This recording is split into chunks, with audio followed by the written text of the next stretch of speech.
Olá, muito boa tarde para você que nos assiste. O Consulta ao Doutor de hoje vai falar sobre o balão intragástrico. Quem tira as nossas dúvidas é o Dr. Luiz César Bonanato. Já está aqui ao meu lado, ele é médico cirurgião do aparelho digestivo, vai tirar todas as nossas dúvidas, portanto não saia daí, o Consulta ao Doutor já está no ar.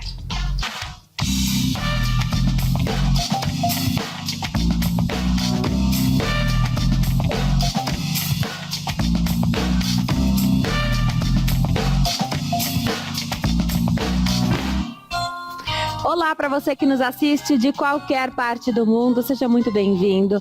É um prazer ter a sua companhia, encerrando a semana, hoje falando sobre o balão intragástrico, uma técnica aí utilizada no combate à obesidade. Aliás, a obesidade é um grande problema que temos hoje no mundo todo.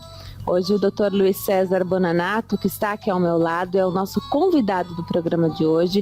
Ele é médico cirurgião do aparelho digestivo, vai tirar as nossas dúvidas. Eu aproveito esse comecinho de programa, então, para convidar você a participar.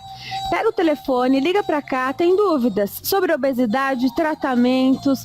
Você também quer saber se, de repente, a técnica do balão intragástrico vai servir para resolver o seu problema?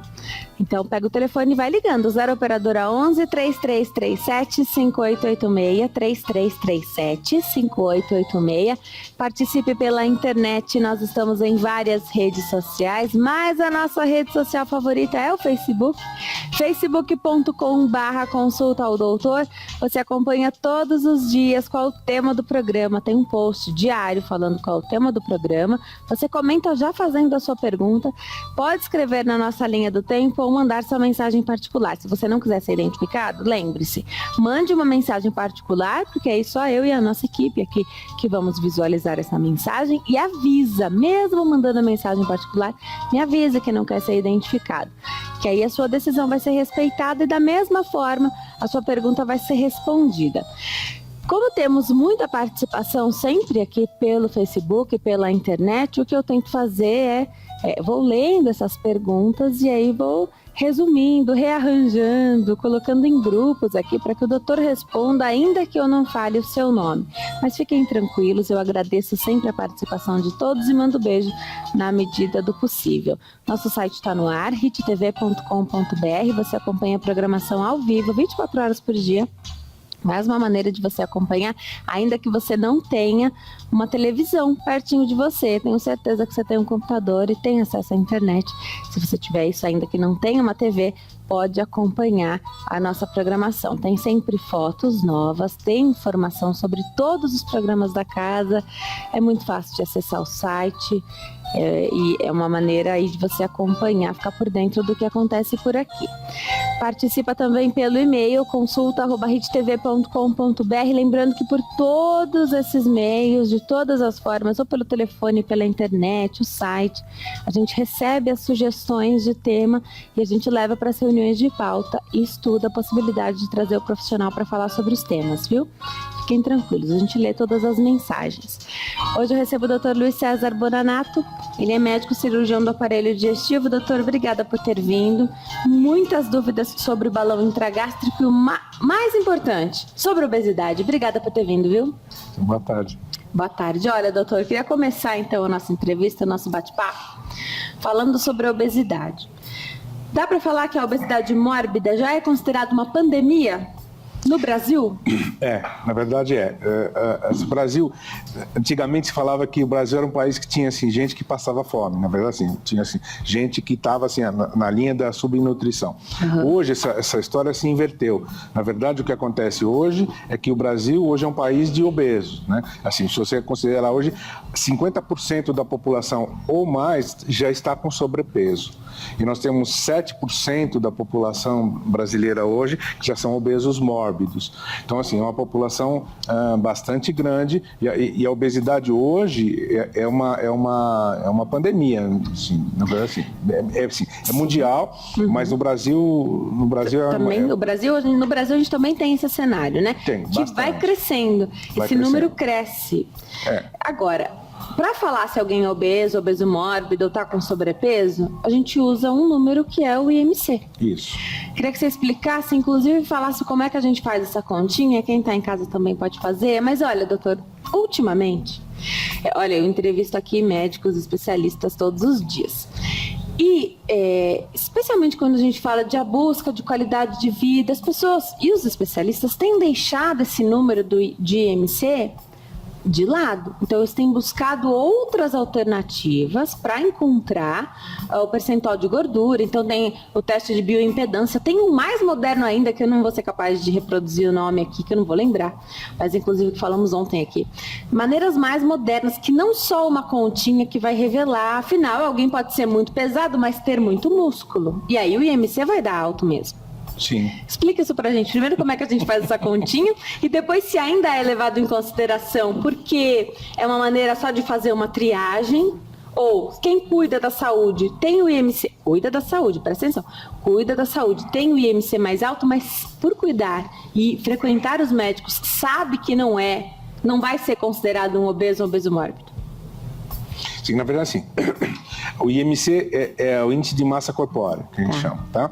Então, assim, esse é adotado no mundo todo, tá? Esse é um critério mundial. Então, assim, o índice de massa corpórea é medido da seguinte: você multiplica a sua altura por ela mesma e divide pelo seu peso. Então, é o peso pela altura ao quadrado. Então, você multiplica, uma pessoa que tem aí 1,70 m, multiplica 1,70 m por 1,70 m, vai chegar no número 3. Uhum. Aí pega o seu peso, se a pessoa pesa 100 quilos, divide por 3 e vai chegar no seu IMC, que é o seu índice de massa corpórea. Tá? Então, esse é o índice de massa corpórea, é um parâmetro que os médicos usam, os nutricionistas, os nutrólogos, quem trata da área de obesidade usa esse parâmetro. Tá? Então, assim, e a gente considera assim, quem tem IMC abaixo de 20 está com menos peso que devia, não está abaixo do peso ideal. Quem tem entre 20 e 25 está dentro do peso ideal. Quem está entre 25 e 30 está com sobrepeso. Quem está com 30 a 35 é uma obesidade que a gente chama de grau 1. Uhum. Quem está com 35 a 40 já é obesidade grau 2. E quem está de 40 para cima é obesidade grau 3, ou já chamam de obesidade mórbida. E quem tem acima de 50 já é o super obeso, que a gente chama de super obeso, que é assim, obeso grave, na verdade, assim, super obeso, quem tem IMC acima de 50. Então, a regra basicamente é essa, a gente usa isso, isso é mundial, né? Isso aqui não é brasileiro, isso é mundial, todos os médicos, todo mundo que trabalha na área de saúde, trabalha com esses números. Como você falou, são números básicos, assim, aí você vai estudar cada caso individualmente. Então, assim, você tem, assim, uma pessoa que tem IMC de 35, mas tem um índice de musculatura muito grande e tal, não vai se enquadrar nesse perfil, mas você vai analisar caso a caso. Né? Tá. Precisa da postura do profissional. Não é você em casa que vai achar que tem mais músculo do que gordura e fazer o seu próprio diagnóstico, né? Da mesma maneira, você falou aí abaixo do IMC de número 20, a pessoa tem menos peso do que devia. E como quando a gente fala eu recebo nutricionistas, nutrólogos, a gente sempre fala do perigo de engordar, né? E não das pessoas que são muito magrinhas e não conseguem ganhar peso.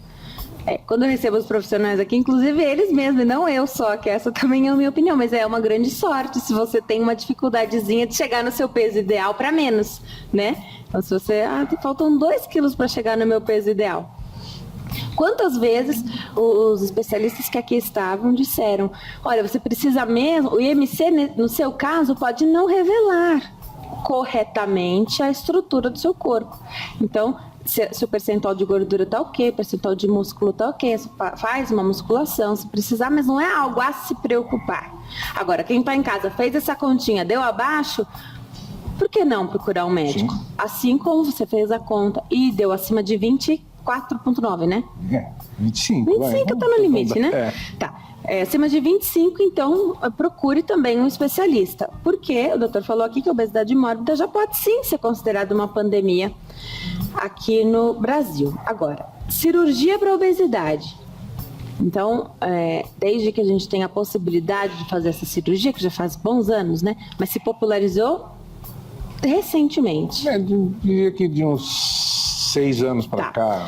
Desde que a gente teve essa popularização, e no comecinho, antes mesmo, acho que faz mais do que 6 anos que eu ouvia histórias de pessoas, inclusive, engordando para fazer cirurgia. Isso, para fazer jus à cirurgia, né? E isso é uma grande loucura, na minha opinião. Na sua também é? Na minha é. Na minha é, assim, a verdade é assim, eu já tive casos, assim, inclusive na minha clínica, assim, de pacientes que chegaram lá, doutor, eu quero operar, eu falei, não, você não tem indicação de cirurgia porque você não está obeso, depois voltou obeso para fazer a cirurgia. Então, assim, é uma coisa meio incrível, né, assim, mas acontece, não é assim, acontece, mas... E sempre, porque a gente vai falar do balão intragástrico, mas como ele é um dos tratamentos, né? A gente também vai falar da cirurgia das outras modalidades. Agora, hoje já se sabe, até porque muitas pessoas já passaram pela cirurgia bariátrica, que tem várias técnicas, a gente vai falar daqui a pouquinho, e voltaram a engordar. Ou seja, não é um milagre, né? Não é algo que é certeza que você não engorda mais. Tem uma rigorosa dieta a seguir. Tem gente que passa muito mal. Tem gente que não passa mal. Por isso, às vezes, volta a engordar, não? Assim, na verdade, assim, como você mesmo disse, não existe milagre. A gente sempre fala para o paciente, assim, a gente dá a cirurgia para o paciente tem que saber usar. É um mecanismo que o paciente tem que saber usar. Então, eu ia falar assim, não adianta nada eu te dar um piano de cauda se você não souber tocar. Vai ficar um trombolho na sua sala e você não vai usar para nada. Se eu te der uma cirurgia de obesidade e você não souber trabalhar a cirurgia, você não souber usar a cirurgia a seu favor, também não vai adiantar nada. Por quê? Porque assim, como você falou, milagre não existe. Então o paciente faz uma cirurgia de redução de estômago, faz uma cirurgia de desvio de intestino. Ou, você mesmo falou, tem várias técnicas, né? Existem várias técnicas hoje, mas assim, o paciente faz uma cirurgia, qualquer técnica que seja, ele tem que ter um acompanhamento nutricional, ele tem que fazer um exercício físico, ele tem que ter um acompanhamento, assim, porque o que acontece, com o passar do tempo, mas você deixa um estômago muito pequeno, vamos supor uma cirurgia de redução de estômago, por menor que fique o estômago, com o passar do tempo, esse estômago vai dilatando. Porque o estômago é um órgão complacente, ele é um músculo e ele é assim, ele é molinho, ele é complacente. Então, você vai tuchando comida nele, ele vai alargando, né? E assim, o paciente também, ele começa a driblar a cirurgia. Claro. Então, o que ele faz? A gente ele sempre arruma uma técnica diferente. Se eu comer cenoura, eu vou ficar entalado com a cenoura. Então, eu vou comer bombom, vou comer pudim, vou comer bolacha, leite condensado. Então, sorvete. Que super engorda. E aí é tudo super calórico, é super molinho, passa bem, e o paciente não passa mal, e aí acaba tendo reganho de peso com o passar do tempo, né? Isso que acontece via de regra, né? Você trouxe aqui pra gente ver um estômago, né? Eu trouxe um estômago. Esse é um tamanho que é mais ou menos o nosso mesmo. Ele é assim, o estômago nosso assim, desse tamanho. Olha só que maravilha. O estômago é desse tamanho. É desse tamanho. Tá. Aí quando você faz uma cirurgia, por exemplo, ele pode ficar reduzido até que tamanho? A gente normalmente, quando faz redução de estômago, a gente corta o estômago mais ou menos por aqui. Então ele vai ficar com bem menos capacidade. Ele vai ficar com uma capacidade de 20 ml, que a gente fala, é uma xicrinha de café, aproximadamente. E tem gente que tem aquela sensação de quase morte. Não tem? Quando come demais? Não, aí na verdade é o seguinte, aí o paciente tem uma síndrome que a gente chama de dumping. O dumping é o seguinte, quando você tem, aqui você está o duodeno e você tem uma válvula aqui chamada piloro. Quando você come, o estômago ele está cheio de alimento, o estômago ele vai processar esse alimento, o estômago é uma máquina de lavar, na verdade, né? Tá? Ele vai centrifugar a comida aqui, então o estômago ele vai fazer a digestão da comida, essa válvula, o piloro, ela vai se abrindo aos pouquinhos e vai liberando essa comida digerida em pequenas porções para o duodeno. Quando a comida chega no duodeno, há uma liberação de glicose, né? Uma liberação de glicose pelo organismo, para absorção desses nutrientes, para eles entrarem para a corrente sanguínea e serem absorvidos pelo intestino. Muito bem. Quando você faz a redução de estômago, você vai emendar o intestino aqui no estômago. Você vai tirar toda essa parte do trânsito. Tá, mas essa parte vai ficar inutilizada dentro do nosso corpo? Ficar inutilizada. Vai ficar inutilizada. Não, ela fica viva, mas não passa comida por aqui. Entendi. Entendeu? Porque ela fica nutrida, porque tem os vasos todos, mas assim, a comida não vai passar por aqui. Então o que acontece? Quando a comida passa direto para o intestino, ela não vai passar pelo duodeno, aí acontece... Esse é o bypass? Esse é o redução de estômago. Esse é a redução de estômago, a gente vai falar do bypass. Depois vai falar do bypass. Mas isso aqui, na verdade, é o que acontece. Nesse caso, o que acontece? A comida passa muito rápido para o intestino delgado, e aí é uma liberação, o que acontece? Aí é uma liberação de glicose, né? Aí o organismo libera muita insulina e a taxa de glicose cai muito rápido. Então a pessoa tem o que a gente chama de lipotímia. Então assim, tem uma sudorese, a pessoa come doce, por exemplo, come doce. Aí tem uma liberação muito grande de insulina pelo pâncreas para metabolizar essa glicose, e o paciente começa a ter então uma lipotímia. Que é lipotímia? É assim, o paciente tem um ataque cardíaco, tem um ataque apneia, né? Aumenta a aceleração, a respiração, tem uma sudorese fria e uma sensação que parece que vai morrer mesmo, né? Que assim, é uma sensação que parece que vai morrer. Aí sim, o paciente tem a sensação que vai desmaiar. E não vai? Não vai. O paciente, a coisa que o paciente faz, ele deita, espera um pouquinho, respira fundo, tal, isso aí passa rápido. Na verdade, assim, a gente observou, a gente tinha muito disso, há anos atrás, a gente operava estômago diariamente para curar úlcera, né? Hoje não se opera mais. Então, assim, até a descoberta de que quem causava a úlcera era uma bactéria, ou se você tinha você tinha um tratamento, você não tinha tratamento para úlcera. Então, o tratamento para úlcera era renitente. Você tratava o paciente tinha úlcera, ele voltava a ter úlcera de novo, ele não melhorava. Então, o que a gente fazia? A gente cortava o estômago do paciente para tratar úlcera. Eu fiz milhares de operações de estômago para tratamento de úlcera. E os pacientes tratados de úlcera com você fazia redução de estômago, né? Porque obviamente você tinha que tirar um pedaço do estômago para tratar a úlcera, esses pacientes tinham dumping. Então, assim, por outro motivo, as pessoas já tinham dumping.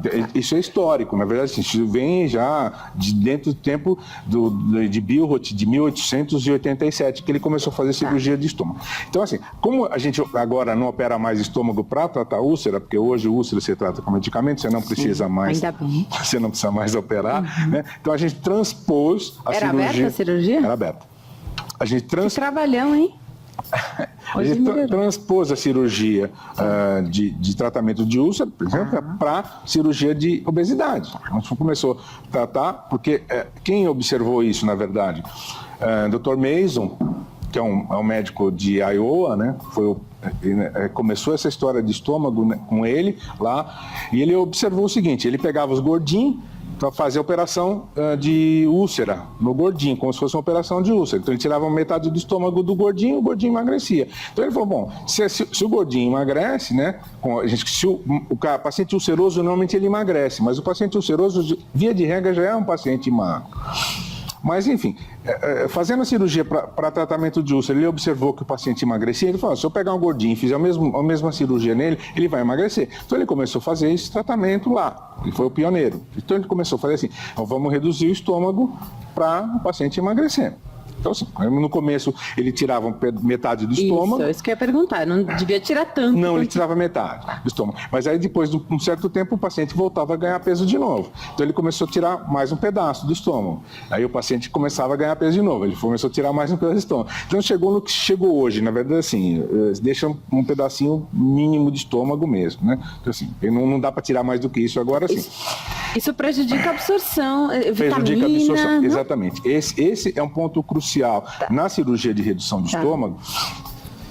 Esse é um ponto que eu reputo que é um ponto crucial, porque o estômago ele tem uma coisa chamada fator intrínseco. Para você ter absorção de ferro, vitamina B12, vitamina D, você tem que ter fator intrínseco, tá, no estômago.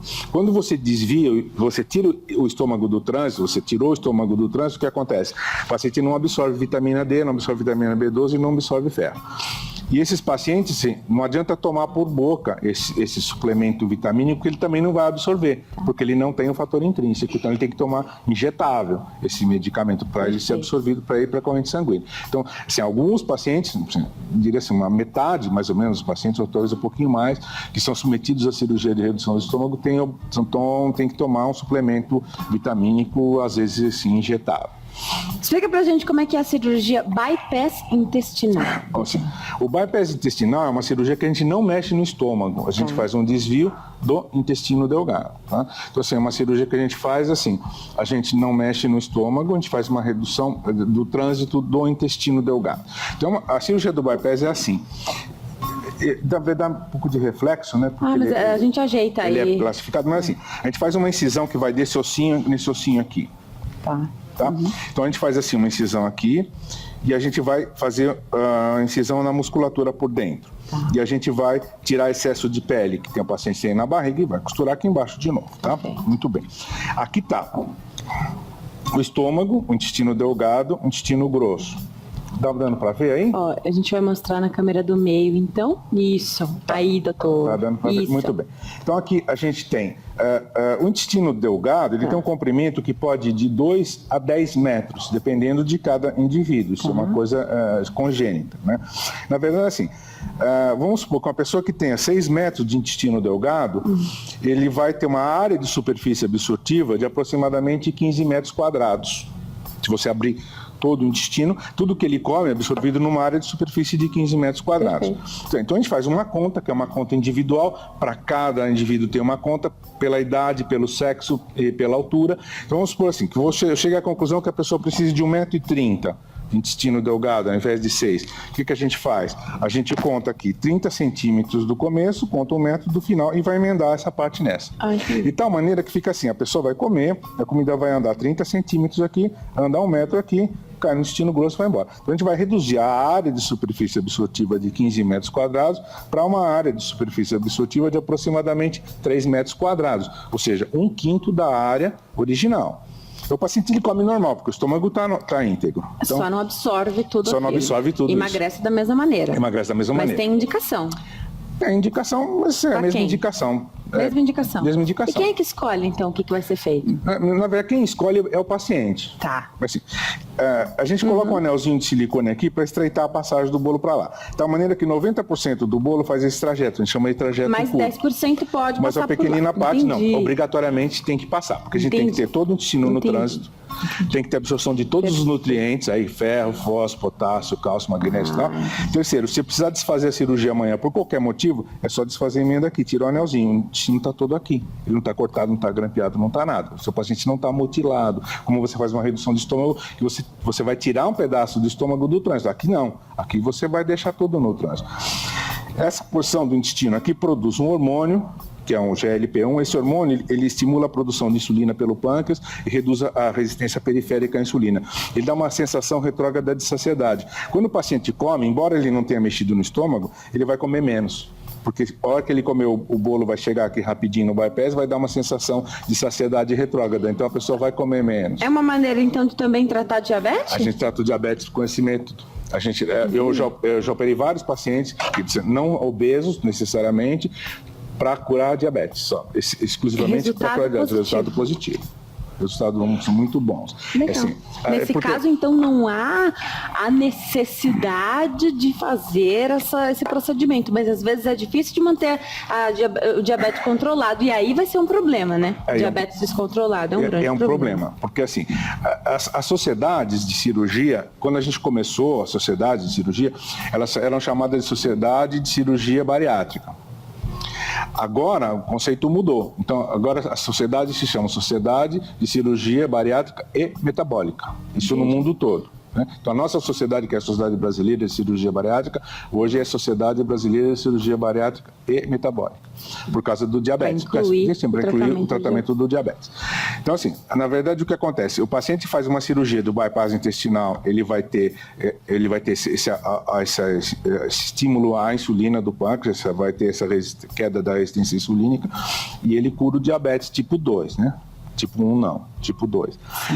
E assim, eu tinha um paciente que eu operei, uma paciente que tinha assim, tomava 3 tipos de insulina, tomava 4 hipoglicemia antiorais e tinha 400 de glicemia.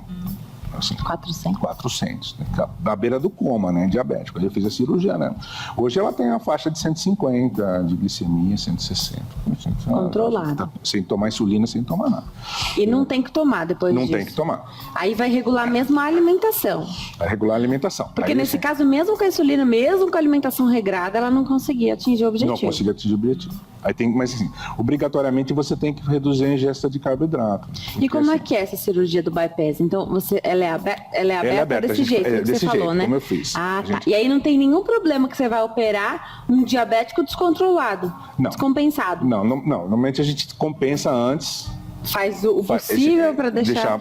O problema é que você não consegue deixar por muito tempo. Você prepara o paciente pré-operatoriamente, deixa para a cirurgia, deixa o paciente compensado. O resultado aparece quando? Enfim, imediato. É que, assim, logo depois de 3 meses, se você já tem um resultado já do diabetes. Isso é um resultado muito bom. No estômago não mexe nada. O estômago não mexe nada. O estômago sempre fica consegue comer. A pessoa come normal.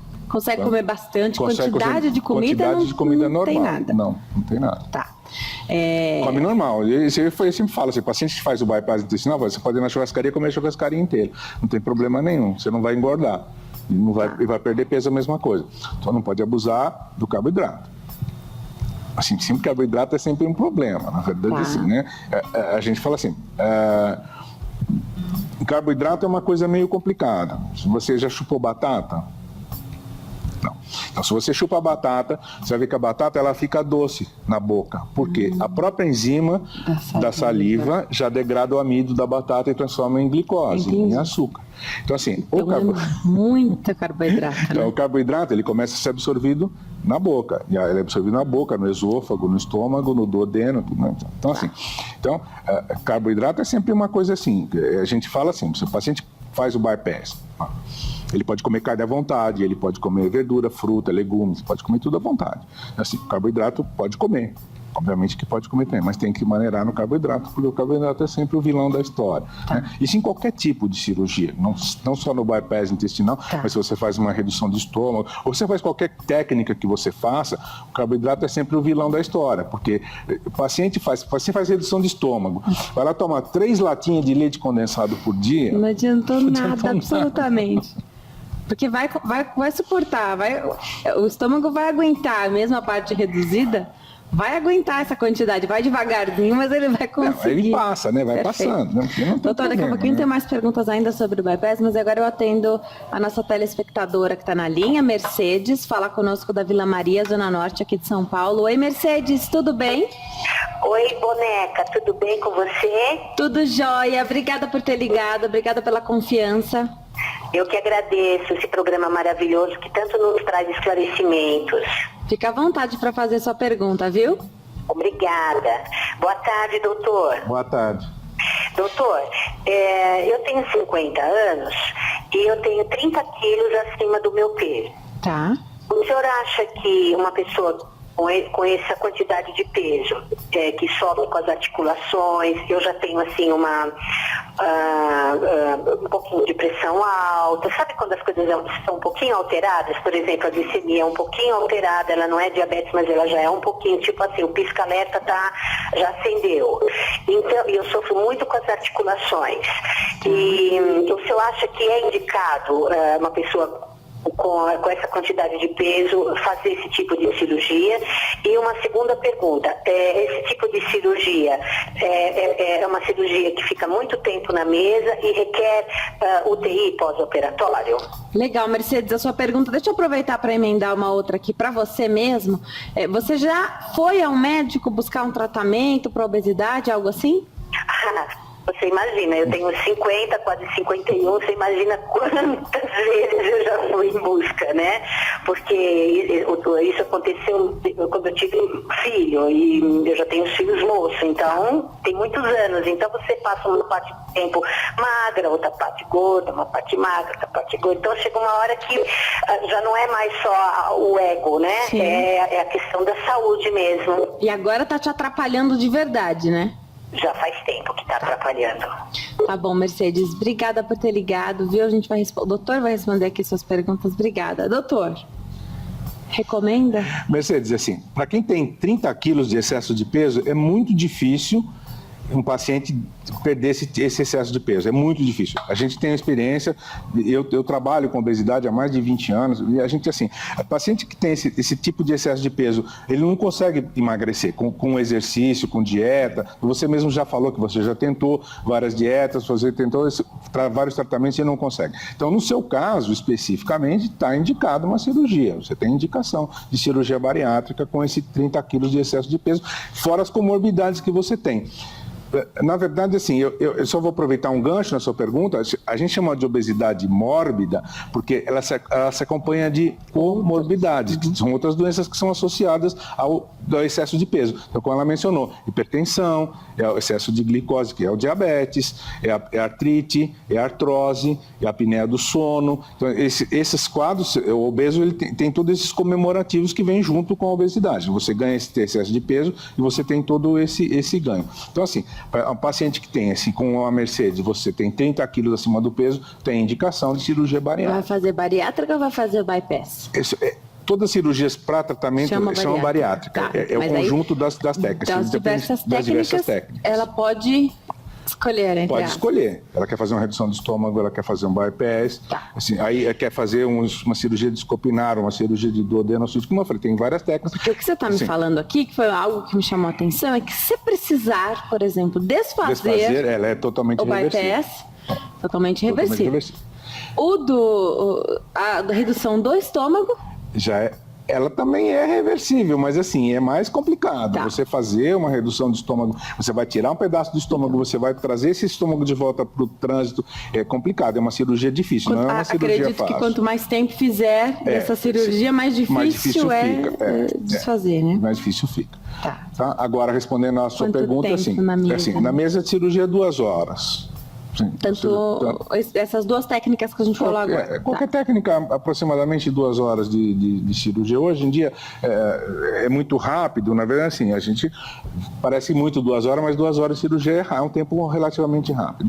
E o TI não é necessário. Antigamente, quando a gente começou a fazer cirurgia de obesidade, na década de 90, quando eu comecei a fazer, a gente, via de regra, põe os pacientes na UTI, por uma questão de precaução. Porque paciente obeso, a gente não sabia como esses pacientes se comportavam no pós-operatório, era uma coisa relativamente nova.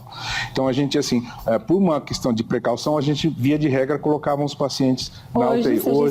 Hoje a gente já domina bem a técnica, a anestesia melhorou. A anestesia é uma grande preocupação, hein? Então, anestesia... não, a gente faz peridural com geral. Assim. A gente faz uma peridural com morfina, para o paciente não ter dor no pós-operatório. Então, assim, a dor é 0, o paciente não tem dor no pós-operatório.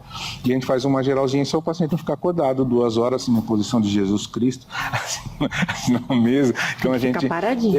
Então, a gente faz uma geralzinha, mas, assim, é uma cirurgia, assim, é muito complicado. O paciente sai, assim, fica 2 dias internado e vai para casa. E nesses 2 dias internado, acredito eu que não fique sem se mexer, né? Não, tem que se mexer. Tem que se mexer, obrigatoriamente. Porque você assim, tem um obeso ali ainda. O paciente é obeso, né? Ele saiu de uma cirurgia, mas ele é obeso, né? E tem o risco de ter uma embolia pulmonar, né? Que desprender um coágulo da batata da perna e vir parar no pulmão. Todo gordinho submetido a qualquer procedimento cirúrgico, independente de ser uma cirurgia para o tratamento da obesidade ou não, está sujeito a ter uma embolia pulmonar. Então, tem que caminhar, tem que ativar a circulação, tem que caminhar. Então, a gente põe esse paciente para caminhar assim precocemente, assim, no primeiro dia já sai andando.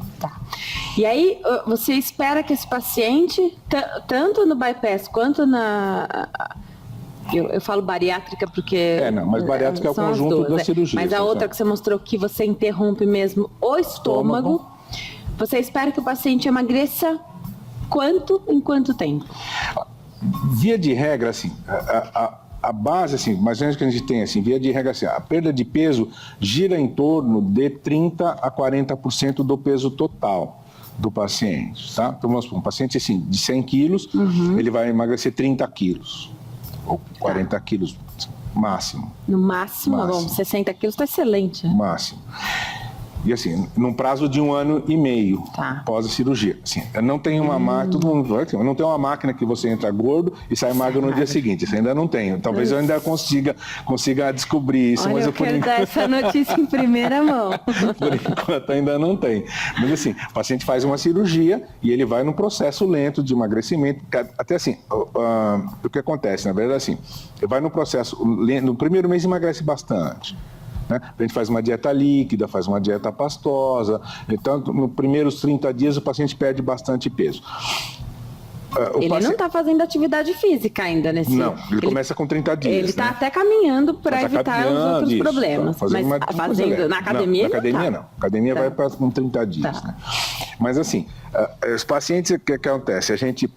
Paciente assim, começa, perde bastante. Esse paciente tem muito peso para perder, perde muito peso muito rápido. Assim, como qualquer pessoa que começa a fazer qualquer dieta ou reeducação alimentar, você pega um paciente aí de 160, peso, 170 quilos, ele emagrece coisa assim de 20 e poucos quilos porque ele está mais longe do ideal. Está muito longe do ideal. Agora, uma paciente aquela que a gente opera, aquela gordinha de 80 quilos, para emagrecer... Mas está com o IMC... Está com o IMC elevado. Elevado, então, mas aí esse paciente perde menos peso. Tá. Porque assim... Essa vai perder 30%? Vai perder 30%.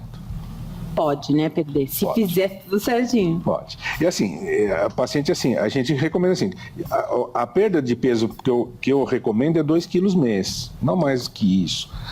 É mesmo? É. Aí você fala assim, mas eu operei, não estou emagrecendo. Mas assim, eu não quero que você fique doente, eu quero que você fique magro e saudável. Não é para ficar, a questão não é você ficar, eu vou emagrecer 40 quilos em um mês e vai morrer.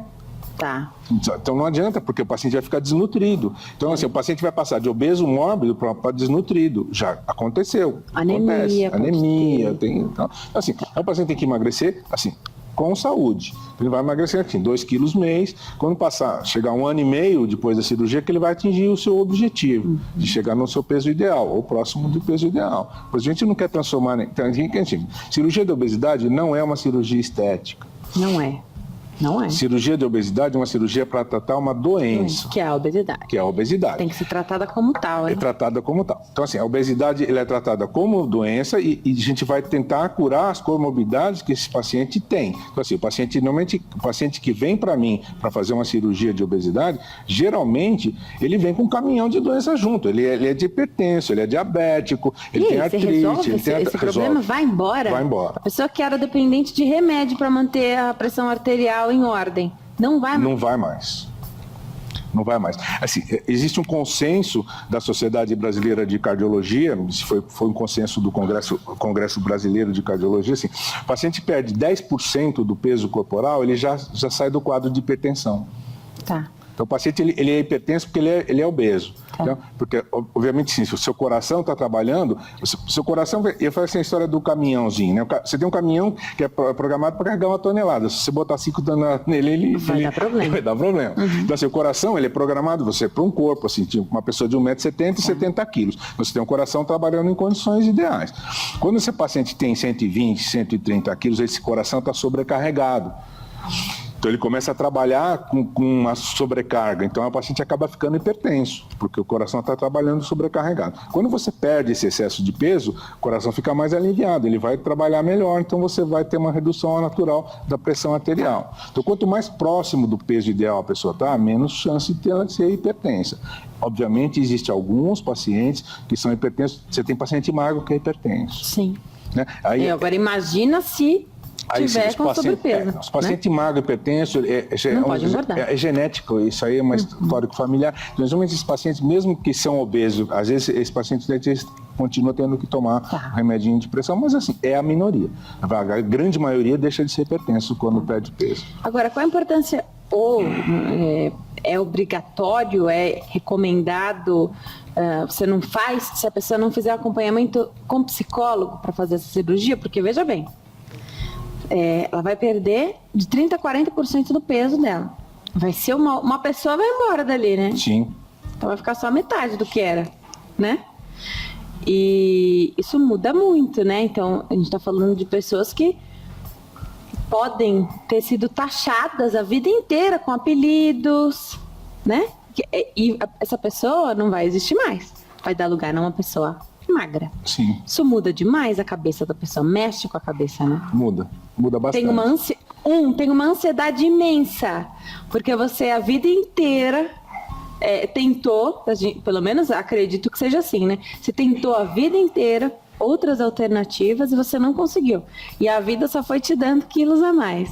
Quando você tem a oportunidade, está indicado a fazer uma cirurgia como essa, você coloca toda a sua expectativa nela, não? Sim, exatamente. Você recomenda ou você só faz se a pessoa fizer acompanhamento? Não, para mim, assim, é obrigatório. Tá. Assim, todos os meus pacientes, antes de se submeter ao tratamento cirúrgico, passa com a psicóloga, né? A psicóloga vai orientar, ela vai ver o perfil psicológico do paciente, obviamente, e dependendo de cada caso, obviamente, ela vai indicar um acompanhamento, entendeu? Assim, você fazer um acompanhamento psicológico, pós-operatório. Inclusive, porque pode existir, algumas pessoas não vão querer fazer essa cirurgia. Então, olha, eu não quero, eu sou assim, a vida inteira eu fui assim, e eu não quero fazer. Então, é claro que pela saúde ela deveria fazer, mas é uma opção, né? É uma opção. Ela não quer fazer. Opção de cada um.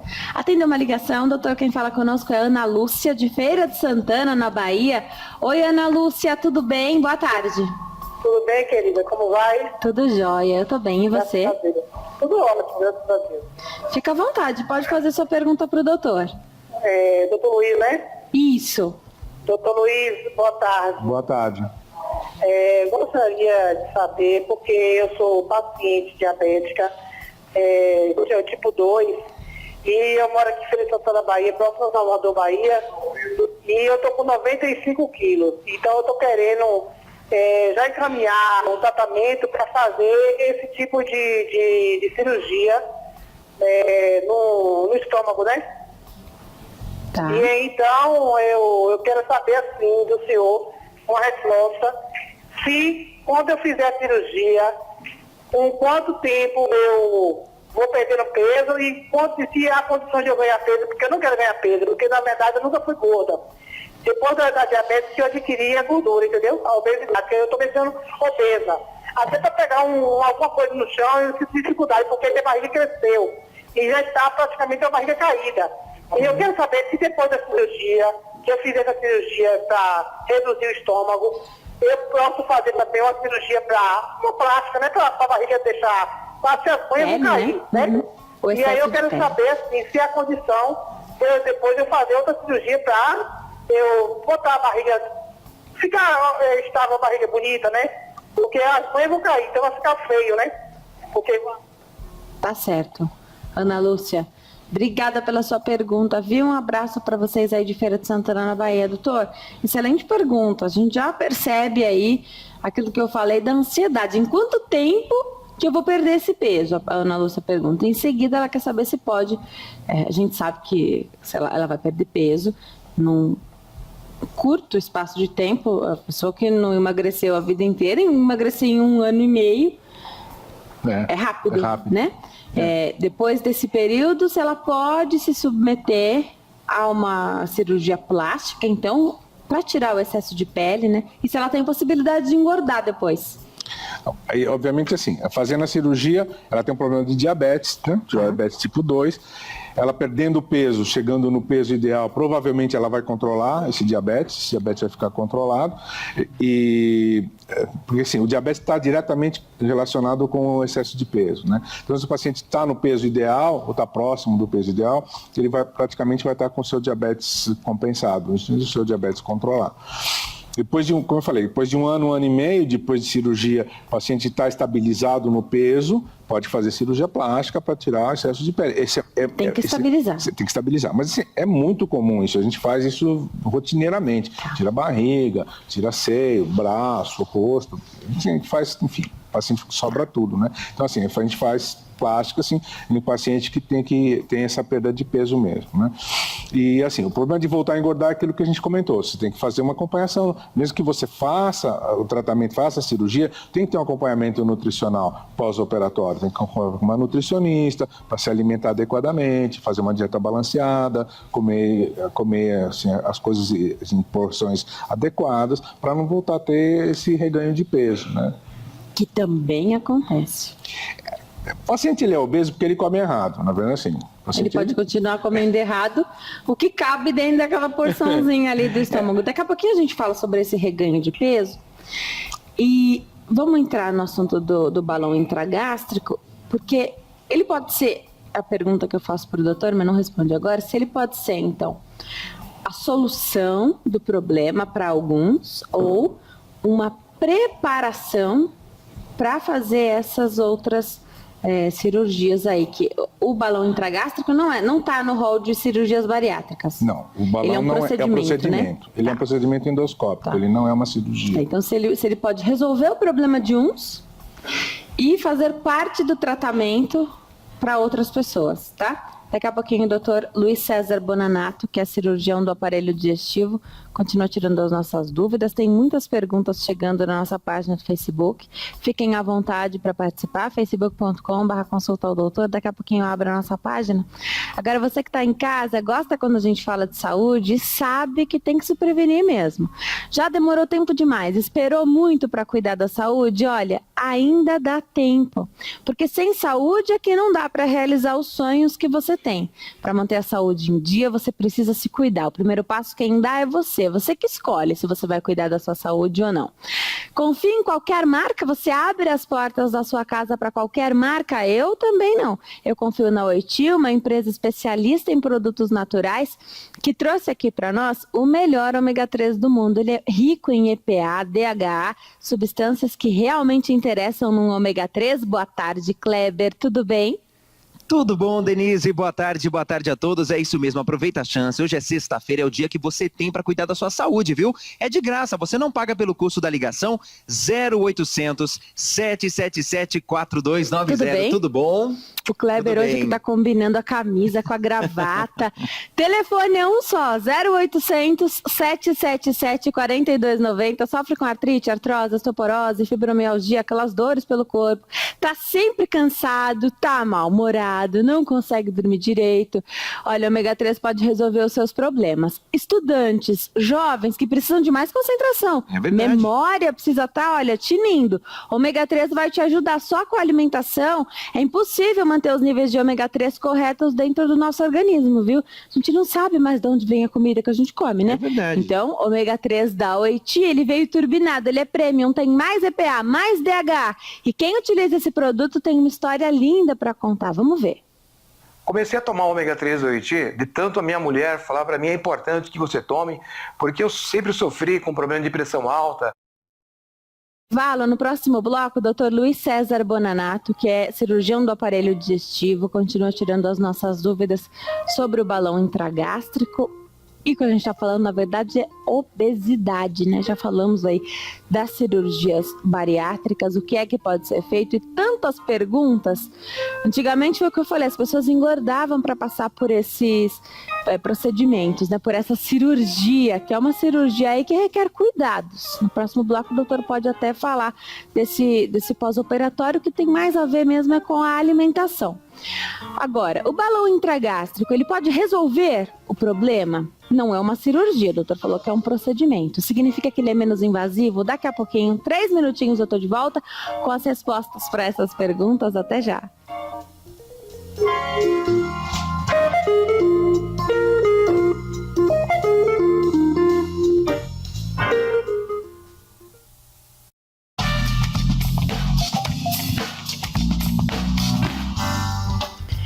Nós estamos de volta ao Consulta ao Doutor de hoje, fala sobre o balão intragástrico, outras técnicas também para que a gente possa combater a obesidade, que é uma pandemia também aqui no Brasil.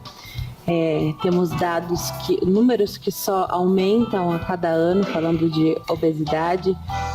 Nem para qualquer pessoa pode não ser fácil fazer essa reeducação alimentar, quem precisa emagrecer muito, talvez demore muito, tem outras patologias, já tem outras doenças já que caminham junto com essa obesidade. Aí, para tirar essas dúvidas, o doutor Luiz César Bonanato, que é médico cirurgião do aparelho digestivo, está aqui conosco. Deixa eu, antes de eu refazer as perguntas, mandar beijo. A Daiane Martins pede para mandar beijo para a avó dela, Luci, para a mãe, a Marília. Ela não fala de onde ela fala, mas os beijos então. A Marília e Luci Beijos, então. Espero que tenha conseguido atender seu pedido aí, Daiane. E depois ela faz pergunta, já eu passo para o doutor aqui. Beijo para Cleide Cunha também, para as filhas dela, Larissa e Letícia, todas assistindo aqui ao Consulta ao Doutor. Muito obrigada. E muitas pessoas muito interessadas nesse tema. Cada vez mais cedo as pessoas ganham peso, doutor. E eu acredito que você tenha cada vez mais jovens na mesa de cirurgia, né? Tem. Não é assim, a obesidade... Até teve um programa agora recente, passou sobre obesidade infantil. A obesidade infantil vem aumentando muito, assim, muito em nível mundial e muito aqui no Brasil também, né? A obesidade infantil é uma coisa assim... É bastante preocupante mesmo, né? Então, o que acontece?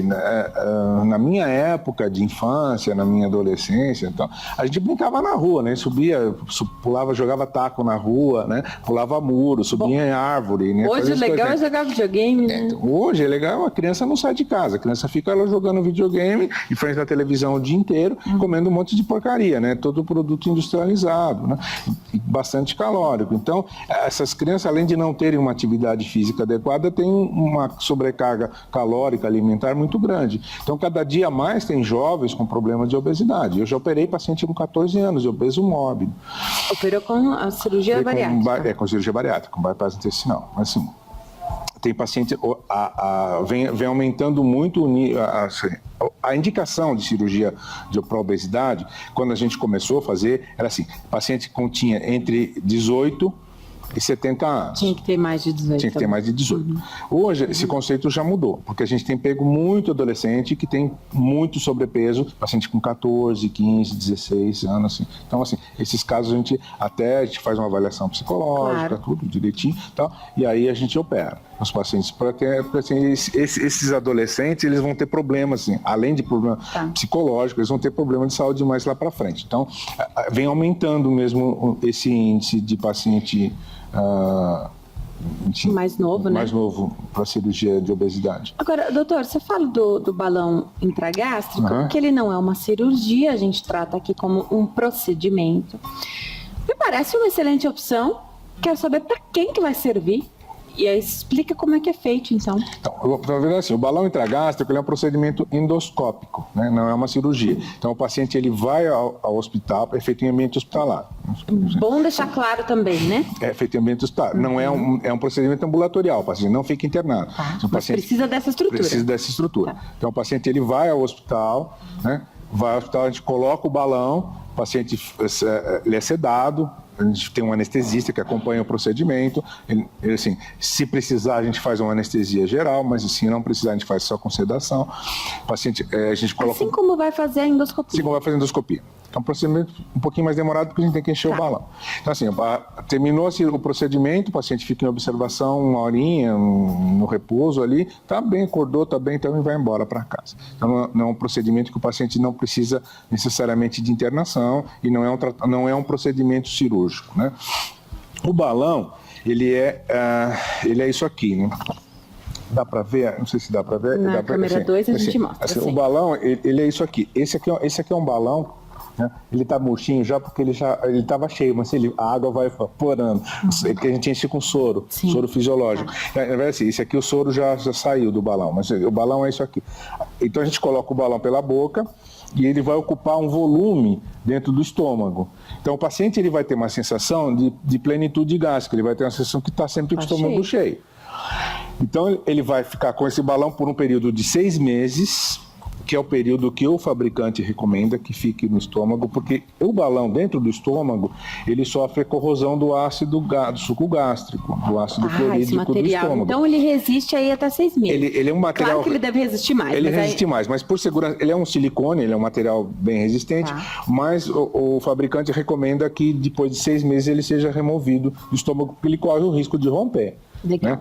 Então assim, o paciente fica por 6 meses com o balão intragasto, depois de 6 meses ele tira o balão intragasto. Então, assim, a recomendação do fabricante é que seja removido. Ele tem 6 meses para fazer uma reeducação alimentar. Exatamente. Então, o que a gente recomenda? Que o paciente, o paciente vai pôr o balão, e ele tem que aproveitar esses 6 meses para perder o máximo de peso que ele consiga perder nesse período. Então, ele vai passar mensalmente com a nutricionista, com a nossa nutricionista. A nutricionista vai fazer um acompanhamento, vai fazer uma dieta para esse paciente.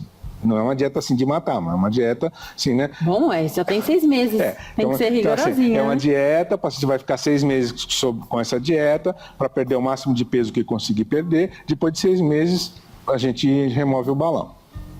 Então, tem que ter aprendido a comer. Aí tem que aprender a comer. Tá?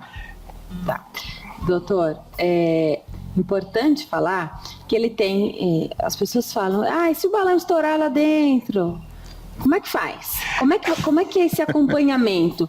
Tem que fazer um ultrassom? Porque você não pode perder esse paciente de vista jamais, porque esse paciente não pode viver a vida inteira, que aliás é uma triste realidade que a gente tem aqui no Brasil de paciente que não retorna ao médico. Eles têm. Como bastante. É que você faz para controlar isso? A gente chama o paciente, liga, chama... Não vai perder contato jamais? Não pode. Assim, a gente enche o balão com soro fisiológico e a gente enche com azul de metileno, que é um pigmento azul. Então, assim, o balão ele fica cheio de uma tinta azul. Se ele estourar, o paciente vai urinar verde, né? Então, E não tem... Vamos imaginar alguém que não vai ao banheiro com tanta frequência. Aí o balão estourou e ainda não foi ao banheiro. Vai demorar. Não é horas. rápido, não. Não tem problema. Não é um produto que faz mal para a saúde. Não faz nada. Se ele estourar, você vai urinar verde. Ele vai no banheiro, vai urinar, a urina sai verde. Sai verde, liga pra gente e fala, eu estou urinando verde. Ele manda vir pro consultório, a gente vai programar para tirar o balão. Certo. Eu vou pro intervalo. No próximo bloco, vamos falar sobre tanto as cirurgias quanto esse procedimento aqui, que é endoscópico, né? Se a pessoa está tentando engravidar, está tentando emagrecer primeiro, né? Vamos imaginar que nesses 6 meses fica grávida, tem que tirar? Não. Não tem que tirar? Não. Tá, mas ela vai se sentir mais saciada, vai engordar menos na gravidez. Vai engordar menos na gravidez. Tá, o que não vai ser ruim. Mas não vai atingir o objetivo. Afinal, ela não vai conseguir perder todo aquele peso. Não, mas não interfere, né? Não interfere, na verdade, porque... na gestação. Na gestação. Agora, das cirurgias, não responde agora. Acabou de fazer uma cirurgia. Tudo bem engravidar? O que você recomenda para suas pacientes? E se isso também é perguntado, porque tem algumas mulheres que estão acima do peso e vão pensar assim, vou ficar grávida logo? Primeiro que a obesidade já atrapalha a chance de engravidar, né? Mas conseguiu, tudo bem, engravidou. Você deixa eu engravidar logo, porque aí já engorda tudo de uma vez, depois já vai e faz a cirurgia. Quanto tempo depois de uma gestação que pode fazer uma cirurgia? As cirurgias, não o balão. Se o balão também resolver, se pode ser.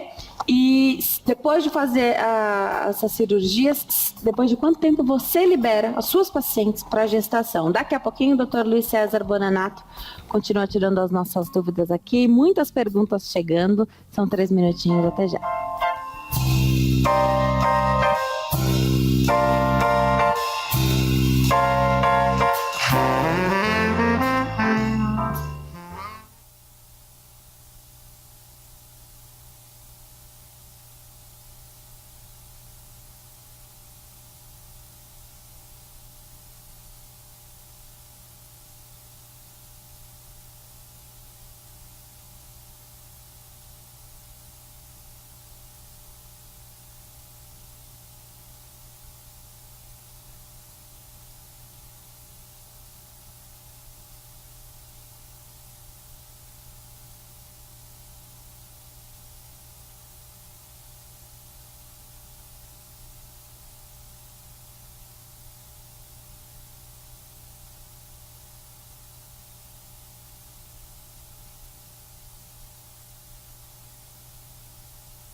Nós estamos de volta ao Consulta ao Doutor de hoje, fala sobre balão intragástrico e daqui a pouquinho o Dr. Luiz César Bonanato, que é médico cirurgião do aparelho digestivo, continua tirando as nossas dúvidas aqui sobre esse assunto. Muitas perguntas chegando através da internet, continuem, daqui a pouquinho o doutor responde tudo que for possível, que são muitas.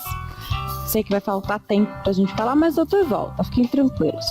Agora eu dou um recado para você, aliás, repito o recado que já dei neste programa, que é também sobre saúde e prevenção de diversos males. Não é para você parar de fazer o tratamento que você já faz, mas introduzir o ômega 3 aí na sua rotina, na sua vida, vai te fazer muito bem, eu tenho certeza. Os primeiros resultados você percebe nas primeiras cápsulas. Eu faço um convite para você que está em casa e já utiliza o ômega 3, mas não é da Oiti. Experimente o ômega 3 da Oiti. Você vai entender do que eu estou falando, não é isso, Kleber? Boa tarde de novo. Boa tarde, Denise. Boa tarde a todos. Aproveita a chance. Cuidar da saúde é bom, né? Aproveita, então, essa oportunidade. Vou voltar a conversar com o doutor e com a pergunta da Daiane Martins. Ela quer saber se cirurgia de redução do estômago atrapalha na gravidez. Então, ficam aquelas perguntas que eu fiz, doutor, antes da gente ir para o intervalo. Pode engravidar depois que faz a cirurgia? Pode. Naturalmente, o paciente sempre pode engravidar depois da cirurgia. Os pacientes obesas, via de regra, têm dificuldade para gestar. A gente observa isso na nossa clínica diariamente. Paciente obesa está acima do peso, tem sobrepeso. Esse sobrepeso uma das causas da infertilidade. É uma das causas da infertilidade. Esses pacientes se acompanham de ovário micropolicístico. Então, o paciente tem dificuldade de engravidar. O que a gente observa, via de regra, assim, o paciente faz cirurgia de obesidade, logo engravida. Tem que tomar cuidado, então, quando começa a emagrecer, toma cuidado. Então, logo engravida, porque assim, o paciente tenta engravidar, com sobrepeso, acaba não engravidando. Agora, o que é seguro para manutenção desse peso é depois de quanto tempo? O que a gente recomenda é assim, que o paciente chegue no seu peso normal, no seu peso ideal, o próximo do peso ideal para engravidar. A gente não aconselha que o paciente faça a cirurgia e engravide logo em seguida, não é legal. Acontece às vezes, mas assim, o que a gente recomenda é que, assim, que o paciente espere chegar no seu peso ideal, quer dizer, um ano e meio depois da cirurgia, para chegar no seu peso ideal ou chegar próximo do seu peso ideal, para depois engravidar, né? Esse é o ideal, é o quadro ideal, né?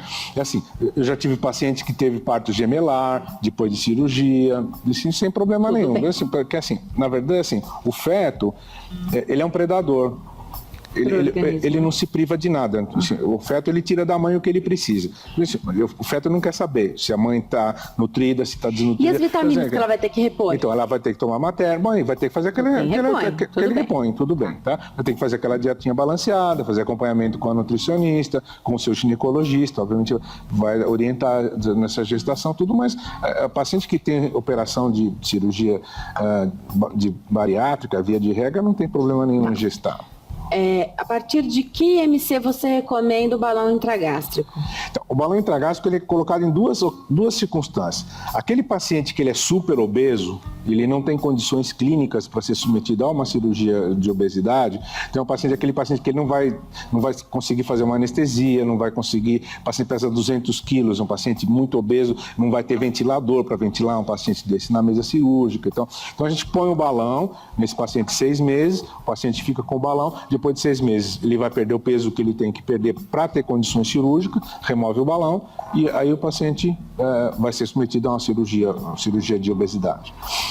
Ou então aquela paciente, aquela gordinha, né? Que é aquela que não tem indicação cirúrgica. Não dá ainda para fazer uma cirurgia bariátrica. Paciente... Não é para engordar para fazer, tem opção. Então, aquela paciente assim, que tem um MC acima de 25, entre 25 e 30, 25 e 30, 25 e 35, os pacientes daquele MC de 25 a 30, não tem indicação para uma cirurgia. Mas ela tem aqueles 15, 20 quilos que ela não consegue emagrecer. Mas, doutor, eu preciso emagrecer 15 quilos ou 20 quilos e eu não consigo emagrecer. Mas é uma paciente que você não vai fazer uma cirurgia, uma paciente dessa, para fazer, que é uma coisa muito radical para você tratar uma obesidade que não é tão grave. É uma bomba para... Então, aí uma opção é você colocar o balão. Você põe o balão, fica 6 meses com o balão, emagrece, esse tanto que você precisa emagrecer, 15, 20 quilos em 6 meses, tira o balão. Depois que tirar o balão? Aí depois de tirar o balão tem que fazer um acompanhamento nutricional, fazer um acompanhamento... Pode engordar de novo. Pode engordar de novo. Se você não mudar o seu hábito alimentar, vai engordar. Como nas outras técnicas também. Como nas outras também. Você pode colocar o balão de novo. Depois de quanto tempo? Logo em seguida. Eu tive pacientes que eu já tirei e coloquei o balão. Porque precisava de mais do que 6 meses. Precisava mais de 6 Agora meses. isso tem um custo, né? Tem um custo. A gente não precisa falar o preço, claro. Sim. Mas a gente sabe que a cirurgia bariátrica tem de graça. O SUS faz... Tem uma fila, acredito. Tem uma fila. E assim, um critério que deve ser um pouco mais rigoroso. É mais rigoroso. Na verdade, os pacientes que fazem cirurgia pelo SUS são pacientes muito graves. São pacientes que são super obesos, pacientes que têm excesso de peso muito grande, são pacientes que têm diabetes, pacientes que têm hipertensão grave, pacientes que têm uma série de comorbidades. Tem pacientes que morrem na fila do SUS esperando cirurgia. O que é uma pena. Então, assim, E o balão não tem lá? Não, balão não tem. Tá. Então, na verdade, assim, esses pacientes que têm que fazer cirurgia faz de graça pelo SUS. Os convênios hoje em dia, a maioria dos convênios hoje eles aprovam cirurgia. Balão não. O balão não aprova. Não. Mas a cirurgia os convênios aprovam. Agora você precisa de milhares de autorizações, né? Sim. É uma cirurgia que, sim, como é um procedimento caro, na verdade, né? Então, os convênios eles cobrem, mas eles fazem uma série de exigências para liberar uma cirurgia, né? Geralmente a cirurgia que o convênio libera é de redução do estômago mesmo. Tá. Só para encerrar, a partir de que idade o balão pode? A partir dos 15, 16 anos, você pode. O balão não é cirúrgico, né? É uma endoscopia, então você não tem contraindicação de colocar o balão. Acompanhamento psicológico é recomendado também. Também é. Afinal, você precisa da regra, né? Você precisa da regra. O ideal é que você tenha um acompanhamento psicológico e nutricional enquanto você está sob tratamento, né? Para você não ficar largado, né? Faz o tratamento, põe o balão e some, né? Não pode. Não né? pode. Então... Não, inclusive você tem que ir atrás desse paciente aí. O paciente tem que estar todo mês na clínica para ser acompanhado com a nutricionista. Você tem bons resultados com a técnica do balão? Tem, bons resultados. E faltou a gente explicar outras técnicas aqui, mas o doutor já está convidado, viu, doutor? Para voltar aqui ao programa, para explicar pra gente, tem outras modalidades aí. Você pode colocar no estômago enquanto eu vou colocar esse anel aqui, ó. Eu não sei se é o anel que chama. Anel, chama de banda gástrica. Enquanto eu vou dando os contatos do doutor, então. 0 operadora 11 50 51 1901, 50 51 1901, www.cirurgiadointestino.com.br, cirurgiadointestino.com.br. Tem mais informações lá também, né, doutor? Tem. Essa é uma maneira também. Só pra gente encerrar o programa, que eu quero falar tudo. Isso a gente na verdade assim, a gente faz com uma videolaparoscopia, né? São aqueles furinhos, a gente entra com a câmera pelo umbigo, faz os furinhos e a gente coloca esse anel, que é um anel de silicone, na boca do estômago. Então ele fica assim. Totalmente reversível também. Ele é totalmente reversível. Você só cortar o anel e tirar. Na verdade, assim. Ele tem uma câmarazinha interna inflável que você pode. A gente injeta uns. Porque aí você não sabe quanto que você vai precisar, né? A gente injeta um contraste e a gente aperta. Perfeito. Ai, que legal, dá pra ver. Ó, no miolinho da. Isso, tá vendo? A gente aperta e solta na medida que for necessário, legal, né? Legal. Então, o que a gente faz? Na verdade, assim, a gente coloca. E vai ajustando na medida que for preciso. Legal. Então a gente coloca e assim a gente vai ajustando através desse instrumentinho que é o portocard. A ideia é que a pessoa fique com isso. Esse fica a vida toda. Se não tiver rejeição. Porque assim, é uma prótese, né? É uma prótese de silicone. O paciente pode rejeitar. O índice de rejeição é em torno de 3%, ele é baixo. Qualquer coisa tira também. Pelos furinhos. Pelos furinhos, mesma coisa. Doutor, foi um prazer te receber aqui. Já está convidado a voltar. Tem muita coisa pra gente falar e nosso público gosta bastante quando a gente fala de obesidade, que é uma doença e precisa ser tratada como tal. Obrigada por ter vindo, excelente tarde, sempre convidado a voltar. Obrigado. Boa tarde. Hoje eu conversei com o Dr. Luiz César Bonanato, ele é médico cirurgião do aparelho digestivo, tirou as nossas dúvidas aqui sobre o balão intragástrico, também sobre as cirurgias bariátricas.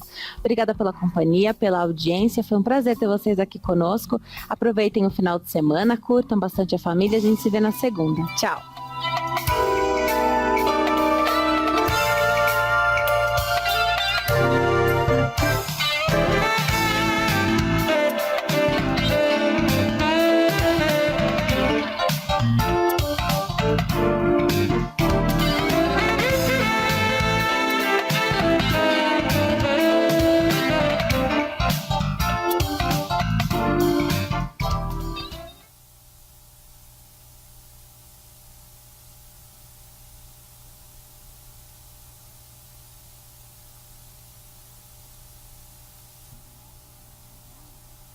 assim, a carne, na hora que você for escolher, tem alguma coisa a ver com a palma da mão? É o tamanho da nossa palma da mão, é isso exatamente. mesmo? É sem os dedos, tá? A carne desse tamanho. É, sem Daí, os dedos. Sidão, dá. Não, aí dá, vai, Sidão. Tá bom, a gente põe uma altinha, dá, aí gente. complementa com uma proteína de origem vegetal, pode ser uma leguminosa, o feijão, a lentilha, ervilha, a soja, pode complementar a proteína de origem animal, então 2 fontes de proteína. Intervalo entre almoço e janta. Normalmente esse intervalo é maior, né? Uhum. Então eu colocaria os 3 grupos como no café da manhã.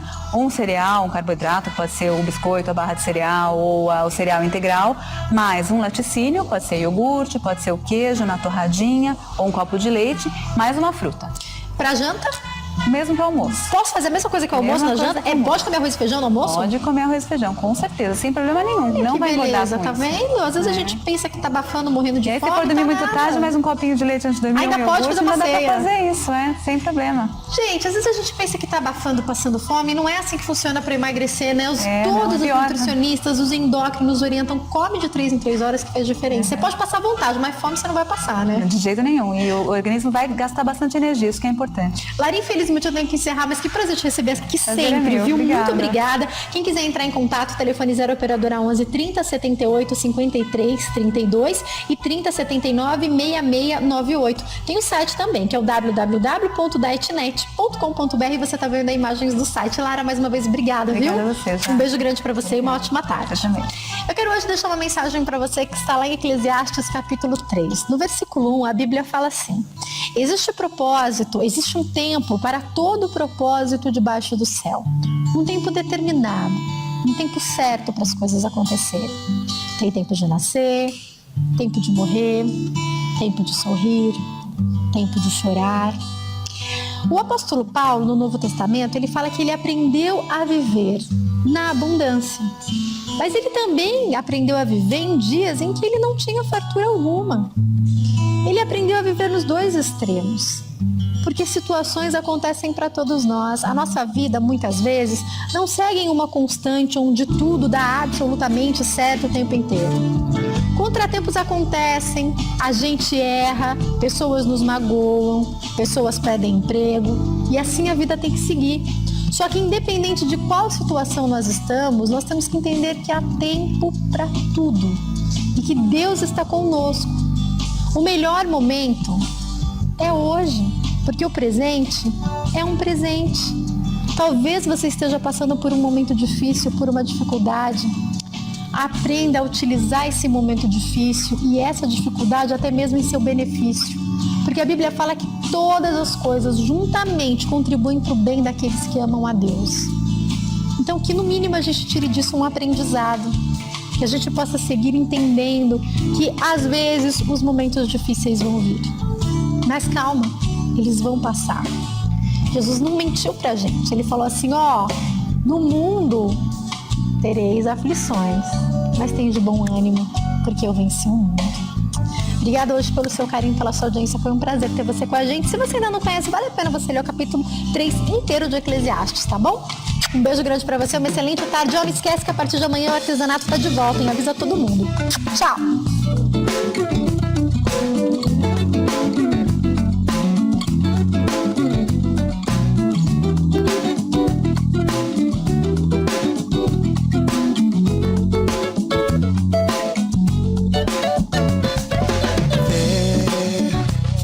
É ter olhos pra enxergar quando quase ninguém vê.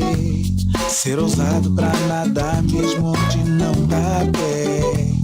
É andar na contramão, saltar na escuridão. Isso é fé.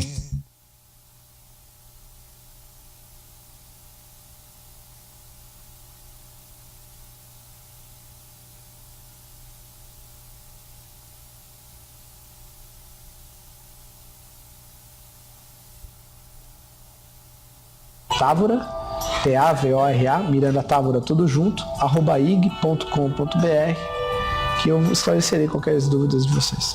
Mais uma vez, muito obrigada, foi um prazer recebê-lo. Ok? O Consulta Doutor de hoje vai ficando por aqui, nós estamos de volta amanhã, iremos falar sobre fimose. Iremos receber o Dr. Paulo César, que é urologista. Então eu espero você amanhã. Tenha hoje uma boa tarde.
contratar um economista, uma pessoa que entenda de contabilidade, Sim, verdade. alguém que já fez aquele contrato.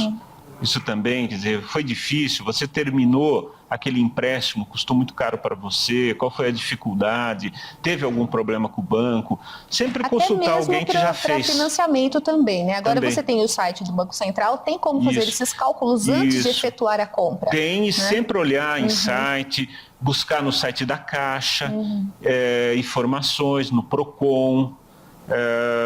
Às vezes a gente não tem tempo, mas coloca o filho adolescente para fazer isso, para ele ir aprendendo também, né? Ele gosta de mexer na internet, então coloca ele para ler lá, para ver o que ele achou, etc., de interessante naqueles contratos, tal, consulta um advogado, um vizinho, uma pessoa que já fez. Nada substitui a informação, né? E essa convivência familiar é importante mesmo. Fundamental, porque isso daí vai estabelecendo uma cultura dentro de casa, entendendo que o dinheiro é de todos, né? É o dinheiro da família, não é o dinheiro de um, o dinheiro de outro. Isso une a família e faz que todo mundo esteja junto no mesmo projeto. Eu acho que isso é fundamental nos dias de hoje, né? Quando a gente vê tanto egoísmo dentro das famílias, tanta dispersão, cada um vai para o seu lado, quando na verdade, se todos somassem, você poderia fazer muito mais. Isso dá uma unidade familiar e os pais que têm que ensinar isso daí para os filhos e pedir e exigir também, né? Dos filhos responsabilidade. Com certeza. A cultura econômica, a cultura da gestão financeira em casa é também um importante.